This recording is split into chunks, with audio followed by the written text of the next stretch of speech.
Assalamualaikum warahmatullahi wabarakatuh. Salam sejahtera untuk kita semua.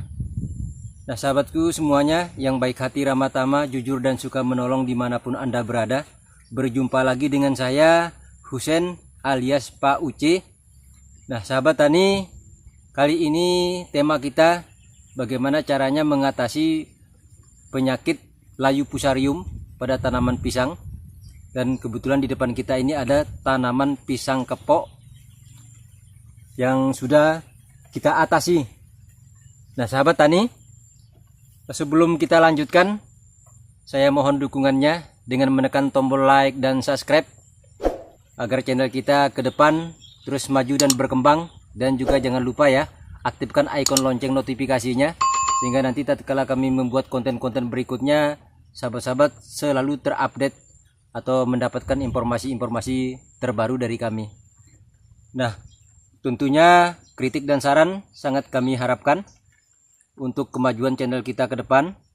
Tentunya kritik dan saran yang sifatnya membangun agar terus kita lakukan atau kita buat konten-konten yang nantinya bisa berkualitas dan bermanfaat. Nah, sahabat tani, langsung saja.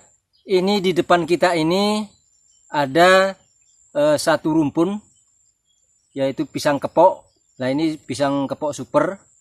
Ada juga yang bilang pisang kepok Tanjung, karena ini tingginya kurang lebih 6 meter dari permukaan tanah sampai tempat keluarnya jantung.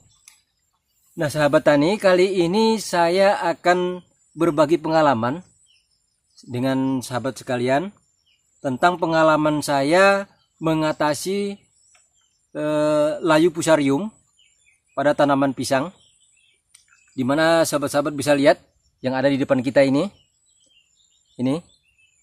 jenis pisang kepok.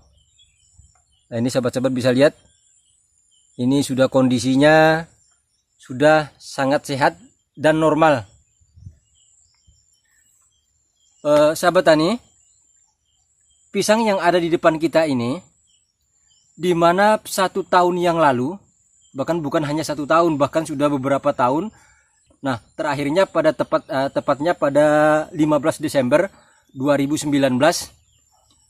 pisang ini sudah mengalami penyakit layu fusarium, sudah terserang seluruhnya, baik itu anakan yang masih kecil, ya, sampai yang sudah dewasa. Kemudian bahkan sampai yang sudah berbuah. Nah pada saat itu sahabat-sahabat ini ada yang berbuah, kalau nggak salah ada 4 pohon. Pada saat itu ada yang baru keluar jantungnya, ada yang buahnya baru berusia 1 bulan, ada yang 2 bulan, bahkan ada yang sudah matang.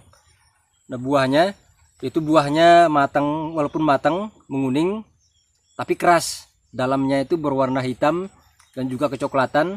Dan itu tentu tidak bisa dikonsumsi alias beracun, sahabat-sahabat. Nah di samping itu pohonnya ini kalau kita tusuk itu mengeluarkan air yang begitu bau busuk. Nah itulah yang dialami oleh pisang yang ada di depan kita ini pada saat 1 tahun yang lalu. Nah apa langkah yang saya lakukan kok bisa seperti ini kembali normal lagi? Nah sahabat-sahabat bisa lihat sekarang kondisinya sudah bersih. Nah ini mungkin masalah mengatasi penyakit fusarium ini sudah banyak sahabat-sahabat kita yang membahas, dan ini mungkin bisa salah satu alternatif bagi sahabat-sahabat. Untuk itulah saya berbagi pengalaman saya terhadap pola atau cara penanganan pada pisang kepok di depan kita ini. Nah pada saat terkena layu fusarium, nah pada saat itu sahabat-sahabat yang ada dalam pikiran saya ingin melakukan pembongkaran total.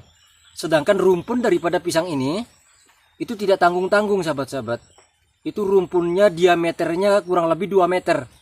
Karena pisang ini sudah berusia 41 tahun lebih. Ya. Jadi ditanam oleh orang tua saya belum masuk, pada saat itu baru usia 5 tahun, belum masuk SD. Kemudian sekarang pun juga usia saya sudah 47 tahun. Nah sekarang 2 rumpun yang ada di depan kita ini sudah berusia 41 tahun lebih. Nah, langkah apa yang telah saya lakukan untuk mengatasi jamur fusarium ini? Nah, ini sahabat-sahabat, pada saat itu yang saya lakukan adalah saya langsung melakukan penebangan total. Jadi seluruh pohon-pohon yang ada, baik anakan yang masih seperti rebung seperti ini, sampai yang anakan pedang, termasuk yang sudah dewasa, termasuk juga yang sudah berbuah, itu saya tebang semuanya. Nah, pada saat itu sahabat-sahabat, saya tebang kira-kira segini. Ini saya habiskan semuanya. Nah, ini sahabat-sahabat bisa lihat juga ini. Ini bekasnya. Nah, ini yang kemarin sebelah sini yang sudah berbuah. Ini.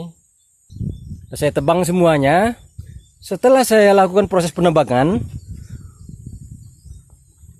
sehingga batang dan daunnya ini saya kumpulkan di sini sahabat-sahabat. Saya kumpulkan, saya tumpuk di tempat di atas, di tempat rumpunnya ini. Kemudian kurang lebih 15 hari saya lakukan pembakaran. Nah, setelah saya lakukan pembakaran pertama, kemudian seluruh daun-daunnya kan sudah kering, kemudian dia sudah habis terbakar kecuali sisa batang-batangnya.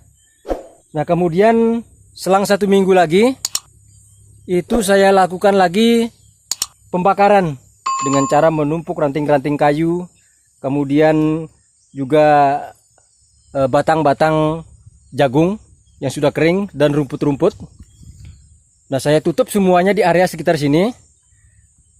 Kemudian setelah saya tutup, itu saya bakar lagi.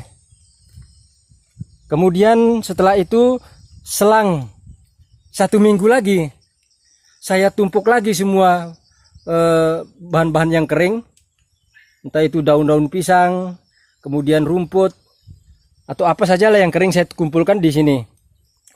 Nah, kemudian setelah kurang lebih 3 kali proses pembakaran, nah itu pohon ini tidak pernah saya urus sahabat-sahabat. Tidak pernah saya urus, saya biarkan saja, karena pada saat itu rencana saya mau saya lakukan pembongkaran total sampai ke bonggol dan akar-akarnya. Nah, karena sibuk banyak pekerjaan yang harus kita lakukan, di samping itu membongkar rumpun yang begitu besar ya, karena ini lebarnya kemarin melingkar, ini kurang lebih diameternya 2 meter. Akhirnya saya biarkan begitu saja. Kemudian selang 2 bulan terus itu anak-anakannya itu terus keluar, kemudian tunas-tunasnya terus keluar. Ya saya biarkan saja, enggak saya hiraukan, enggak saya pedulikan. Alah, paling itu jamur fusarium, udah biarin aja, nggak pernah saya urus. Nah, kemudian selang kira-kira jarak 6 bulan, ini saya sudah bisa panen lagi sahabat-sahabat. Ini bekas saya panen ini. Ini juga kemarin lumayan. Ya, panennya itu panjang tandannya kurang lebih 1 meter. Nah, ini hanya ada kalau nggak salah 14 sisir. Sedangkan ini yang satunya lagi ini ada cuma 10 sisir. Tapi sisirnya pun juga buahnya itu bulat. Nah, ini sahabatnya seperti ini, lihat. Nah, karena saya biarkan begitu saja, nah baru 2 hari yang lalu, kemudian kok ini perkembangannya bagus, kok sudah tidak ada lagi yang terkena penyakit ya, padahal dulu tidak ada selah, tidak ada sisanya terkena penyakit layu fusarium. Nah, kemudian barulah saya bersih sahabat-sahabat, saya periksa dulu, saya periksa seluruh pohon-pohonnya ini. Ternyata semuanya dalam keadaan sehat. Akhirnya ya saya bersihkan total seperti ini. Sahabat-sahabat bisa lihat ini. Saya lakukan pembersihan, jadi semangat jadinya ngelihatnya. Nah, ini sahabat bisa dilihat ini. Ini tingginya ini belum berbuah saja udah tingginya itu sudah kurang lebih 6 meter sudah ini tingginya. Nah, ini sahabat-sahabat bisa lihat ini. Kalau dulu proses penanganannya bulan tanggal 15 bulan 12 2019, sekarang tanggal 7 bulan 12 2020.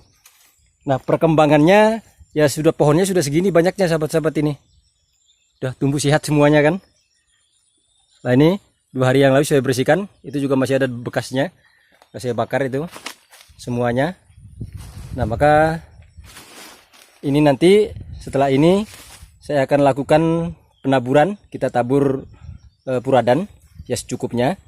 Kemudian setelah itu kita semprot untuk memastikan agar betul-betul 100% sehat. Walaupun ini kalau saya bilang sudah 100% sehat ini. Nih, saudara bisa lihat ini. Nah, ini baru setelah itu kita akan tutup lagi, kita pupuk dan kita tutup lagi dengan tanah. Sehingga akar-akarnya dan bonggol-bonggol yang masih kelihatan itu nanti akan tertutup semua agar lebih sehat lagi. Sehingga pertumbuhannya akan lebih cepat. Nah, sahabat, kesimpulannya dari pengalaman saya ini, berarti kita menangani penyakit jamur fusarium dengan tanaman pisang tidak perlu kita lakukan pembongkaran, cuma harus kita tebang seluruhnya, batang dan daunnya kita bakar. Nah, kemudian tempat satu rumput ini kita bakar terus 2-3 kali. Nah, beginilah hasilnya sahabat-sahabat. Inilah pentingnya saya berbagi pengalaman ini, dan kebetulan memang apa yang konten-konten yang saya buat itu memang murni pengalaman saya sendiri sahabat-sahabat di kebun atau berkebun. Oke sahabat tani, itu saja mungkin informasi yang dapat saya sampaikan. Mudah-mudahan informasi ini bisa bermanfaat. Terima kasih atas segala perhatiannya dan mohon maaf atas segala kekurangannya. Wassalamualaikum warahmatullahi wabarakatuh.